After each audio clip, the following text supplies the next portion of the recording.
दोस्तों, आज हम लोग देखेंगे आईपीसीसी की जो रिपोर्ट है क्लाइमेट चेंज से संबंधित उसके बारे में। तो आईपीसीसी ने एक क्लाइमेट रिपोर्ट जारी किया है, उसके बारे में देख लेते हैं क्या है रिपोर्ट। तो खबर यह है कि जलवायु परिवर्तन पर अंतर सरकारी पैनल यानी कि आईपीसीसी ने अपने 7वीं मूल्यांकन रिपोर्ट पर काम जो है शुरू कर दिया है, जो कि 2027 के लास्ट तक जो है तैयार हो जाएगा।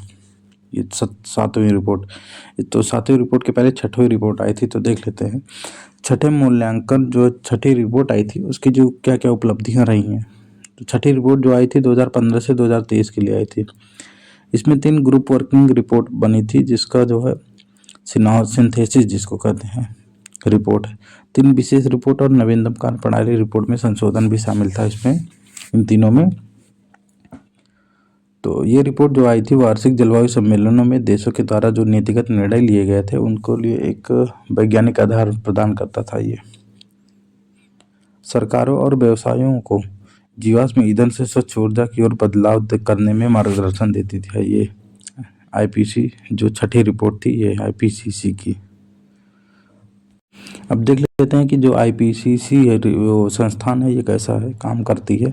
तो जलवायु परिवर्तन पर अंतर सरकारी पैनल जो आईपीसीसी है, ये जलवायु परिवर्तन के जो वैज्ञानिक आधार है, प्रभाव है, अनुकूलन है और जो समन है, इनके विकल्पों का मूल्यांकन करने वाली एक संस्था के रूप में कार्य करती है आईपीसीसी। तब देख लेते हैं कब जो है स्थापित हुआ था।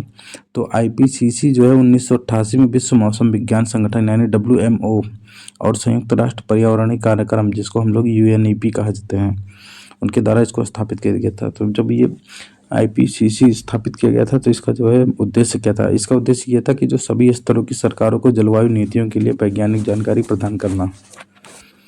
संयुक्त राष्ट्र और WMO यानी कि विश्व मौसम संगठन 195 सदस्य देश इसके भागीदार देश के रूप में है आईपीसीसी के।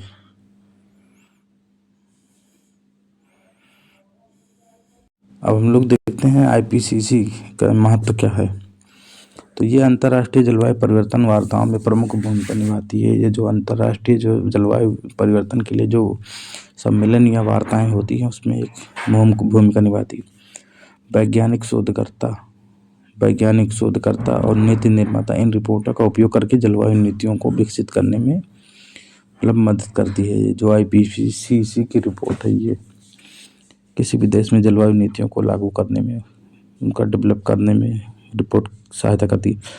और ये जो आईपीसीसी है इसका जो कोई स्वयं शोध नहीं करती है, ये जो और जो है मतलब जो लोग शोध करते हैं, जो संस्थाएं शोध करती हैं, उनको शोध का मूल्यांकन करती है।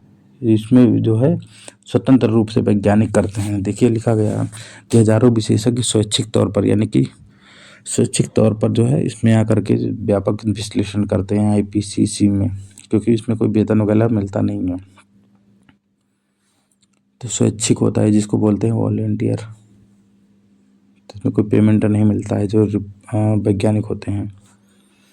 फिर आईपीसीसी की कार्य संरचना देख लेते हैं। 3 वर्किंग ग्रुप है, उसको देखिए यहाँ पर दिया गया है कि कौन सा है।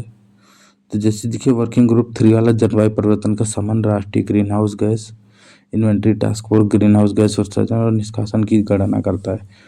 पहला जो है क्या करता है, जलवायु परिवर्तन का भौतिक विज्ञान। दूसरा करता है जलवायु परिवर्तन के प्रभाव, अनुकूलन और वैधता के बारे में। तो ये रहा हमारा आईपीसीसी रिपोर्ट से संबंधित जो खबर छपी हुई थी। तो इसको हम लोगों ने देख लिया कि 7वीं जो मूल्यांकन है वो शुरू हो गई है रिपोर्ट, जो 2027 तक मतलब प्रकाशित होगी। 6ठी की उपलब्धियां मूल्यांकन देखना था वो हम लोगों ने देख लिया। बाकी हमारे YouTube चैनल को सब्सक्राइब कर लीजिए आप लोग। धन्यवाद।